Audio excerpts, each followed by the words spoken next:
আসসালামু আলাইকুম।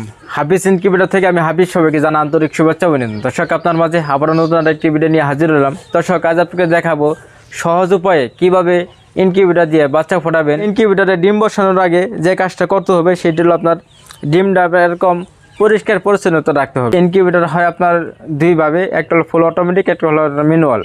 তো আজকে যে ইনকিউবেটর আপনার দেখা যাচ্ছে এটা হলো আপনার ম্যানুয়াল ইনকিউবেটর। তো আপনার এই ইনকিউবেটরটা আপনার এসিডিসি মুভিং করা। এসিডিসি অর্থ হলো আপনার কারেন্ট চলে গেলে ব্যাটারি দিয়ে চলবে, আবার ব্যাটারি যখন আপনার কারেন্ট এসে যাবে তার অটোমেটিক ব্যাটারি লাইন অফ হয়ে কারেন্ট দিয়ে চলবে। এই হলো আপনার এসিডিসি ইনকিউবেটর। এটা গ্রাম অঞ্চল, শহর থেকে শুরু করে সবাই এই ইনকিউবেটরটি ব্যবহার করতে পারবে। এমনকি এই ইনকিউবেটর দিয়ে আপনার যে কোনো বাচ্চা সুন্দরভাবে ফোটাতে পারবেন। তো আপনার ইনকিউবেটরে ডিম দেওয়ার আগে অবশ্যই আপনার 1 ঘন্টা আগে মেশিনটা অন করে রেখে দিবেন। অন করে রাখার পর ইনকিউবেটর যেমন আমি একটু বাস্তবে আমি একটু অন করে দিই।